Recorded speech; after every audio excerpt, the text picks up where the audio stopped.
All right, let's get into it. We're going to talk about a really fascinating psychological idea that honestly explains so much about our social world and why we act the way we do. Have you ever noticed this? Some people just seem to blend in perfectly no matter the situation. They're like social chameleons. Then you have other folks who are pretty much the same person all the time. You know, what you see is what you get. Their behavior seems to come straight from their inner feelings. So take a second, which one sounds more like you? Because this core difference is exactly what psychologists call self-monitoring. And it's a really powerful idea that helps explain how we all navigate our social lives. So when this theory first came out a few decades ago, the idea was pretty simple. It said some of us, the high self-monitors, are basically skilled actors. They're always reading the room, looking for social cues, and adjusting their performance to create whatever public image they're going for.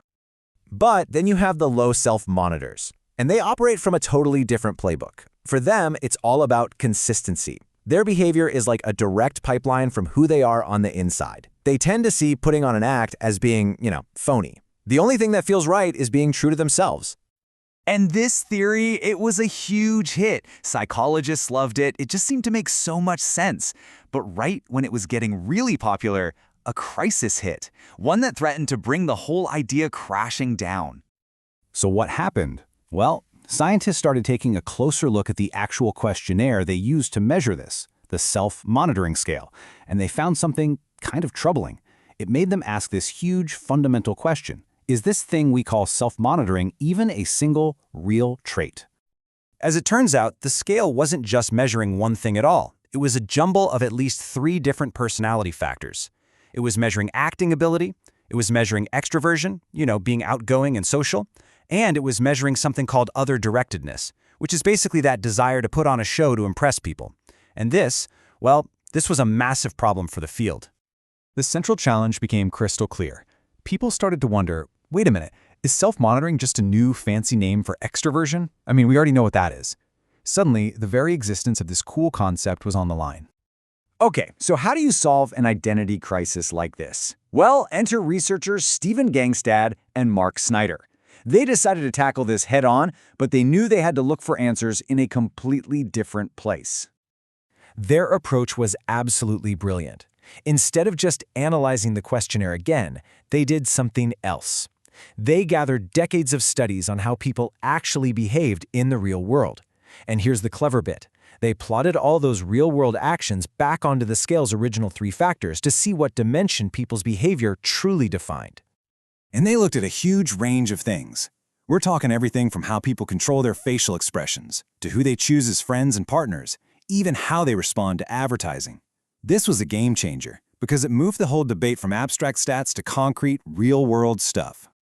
So, after all of that incredible detective work, what was the final verdict? What did all this behavioral data finally tell us about the social chameleon? The evidence was just overwhelming.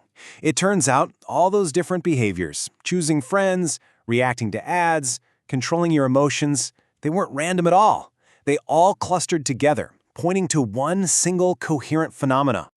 And just look at this chart, it really tells the story.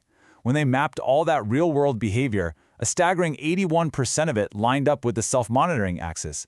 It was clearly demonstrably different from extraversion. Self-monitoring was real. The theory was saved. So self-monitoring is real. Case closed, right? Well, not quite. This whole deep dive also forced a major rethink of what the concept actually means. The old definition had some pretty serious issues. And this is where it gets really interesting, because it busts some big myths. First, get this. The research showed that the core of self-monitoring is not actually about being attentive to other people, which is kind of ironic given the name, right? And another thing, we tend to think low self-monitors are more consistent, but the data showed that both groups are seen by their friends as being equally consistent.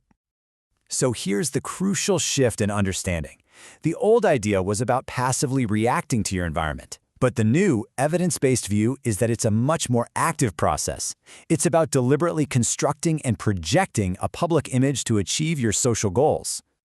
Think of it less like being a chameleon and more like being your own PR artist.